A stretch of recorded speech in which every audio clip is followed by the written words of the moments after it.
Hello, Virgo, Sun, Moon, Rising, Venus, or Cross Watchers. Ito po yung inyong reading para sa katapusan ng buwan. Ano ba yung mga mensahe? Dala-dala na itong reading na to, mga possible na magaganap. Maraming salamat, Virgo, bago ka man dito or matagal na sa patuloy na pagsubaybay, pagsuporta, pagmamahal. Yung malaking tulong po, yung mga nag-like, follow, nag-subscribe, no? Forever grateful ako. Kundi dahil sa inyo, hindi, alam mo yun, hindi lalaki yung page ko, yung channel ko, sa mga laging nagsishare ng mga readings ko, sa mga nag-a-avail ng private readings, yan, yung mga napakarami kong suki, pabalik-balik. Maraming salamat sa pagtitiwala, pag-appreciate ng ginagawa ko. Thank you rin sa mga nagsisend ng super thanks, stars, pati na rin yung mga nag-avail ng subscription membership. Thank you so much sa support. Regarding private readings naman, tignan nyo na lang yung mga nakasulat sa description or sa pinakadulo. Nandyan yung mga instructions, Okay. Yung mga energies dito, pwedeng energy mo to or energy ng person na, kakonect mo, Virgo.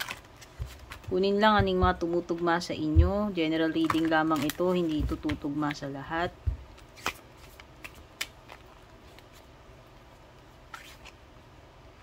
Feelings. Uy, something about emotions, feelings, whether ito yung mga nararamdaman mo or nararamdaman ng person mo. Sino man yan. Bigyan pa natin. Turn away. Okay. Decisions, no? So, mukhang may major decision to make itong month end. And it is possible related sa connections mo, whether ito ay romantic connection, family connection, hindi ko alam eh. Ano man yung nagre-resonate sa inyo. Meron kasi ditong something na, hindi ko alam kung may pag-walk out, pagtalikod, pag-alis, kasi may turn away. So, may mga bagay dito siguro na mag-e-end na, tatapusin na, tatalikuran, o abandonahin. Hindi ko alam kung may pwedeng may rejection, pwedeng tinatapos na, pinuputol na yung ugnayan, pinuputol na yung connection, Ang ganun eh. Or, sabi ko nga, either rejection or pagta-turn down ng something. Whether ikaw yung tatanggi dito, aatras, lalayo, or kung sa'yo man gagawin yan, not sure. Basta may mga importanteng decision to make, and most likely, may kinalaman to sa sa kung ano yung mga tunay na nararamdaman o emotion mo, or emotion ng person mo.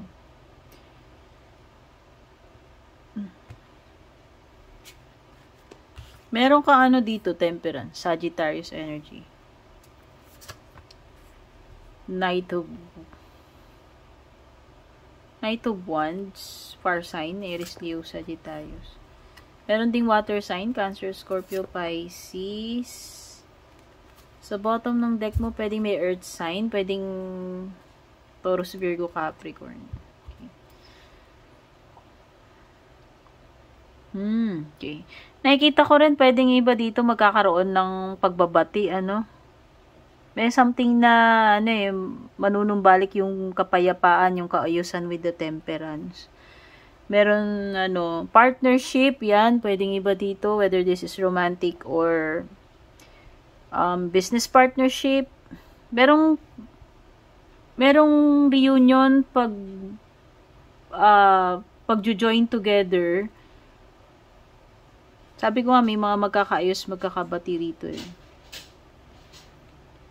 Possible din na may clash kasi may opposites dito. Sabihin na natin, it's a partnership wherein kailangan sumugal.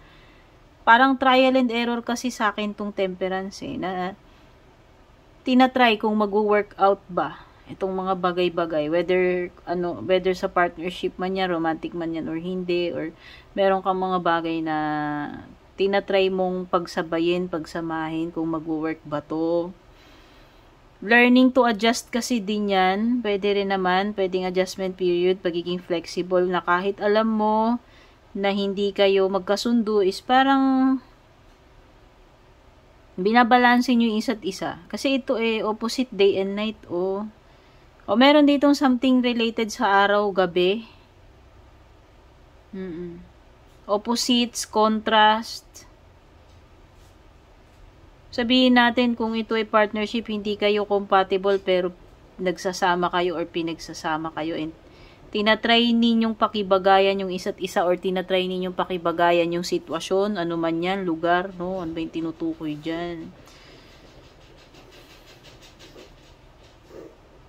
Possible na may travel dito na hindi muna tutuloy or aatras. Hindi ko alam kung may nagbago isip dito, nagbago yung plano, nagbago ba yung schedule, basta may something na travel na hindi hindi muna matutuloy. Meron ding energy ng hindi sisiputin, Parang nafe-feel ko, may Indianera dito. Hindi sisipot Yan nakikita ko. O pwedeng drawing yan, last minute, di ko alam Pag sinabi nating drawing, parang puro sabi, kasi hindi naman niya tinupad yung sinabi niya, hindi naman nagpakita, alam mo yun. Pwedeng ginost or in-Indian. Cancelled out, parang ganyan. Nakikita ko may mga choices ka dito, 7 of Cups. So, may mga bagay ka talagang pag-iisipan ng mabuti, kailangan mong mamili. Choose wisely, yung sabi ko sa 7 of Cups mo. Possible din ito, nako-confuse ka kasi ang dami mga options dyan O yan.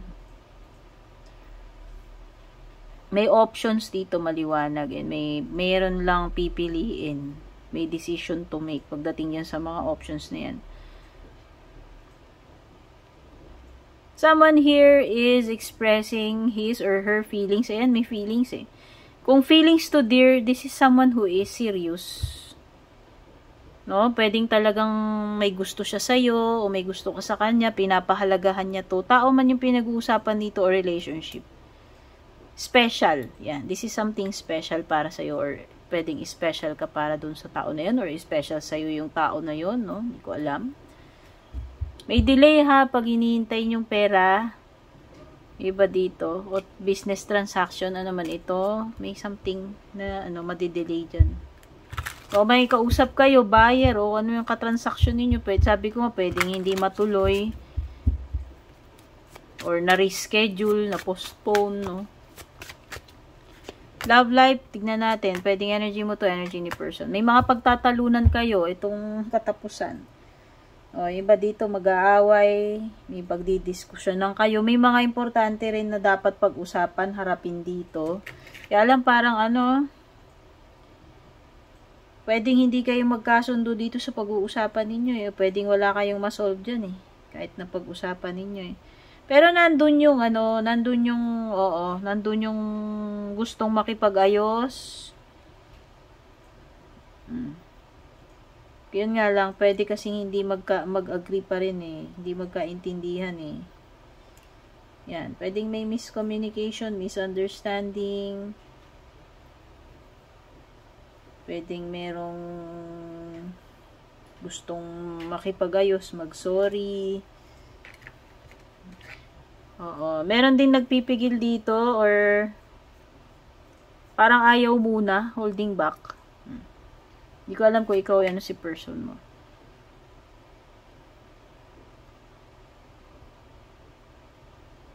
Or parang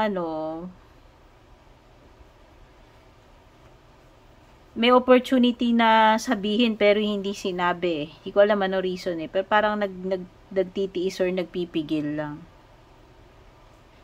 Okay?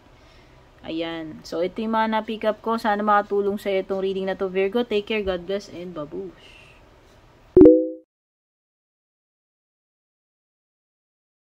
And kung balak nyo pong mag-book or mag-inquire ng personal readings ko, basahin nyo lamang po itong nakasulat sa screen or yung nakalagay sa description.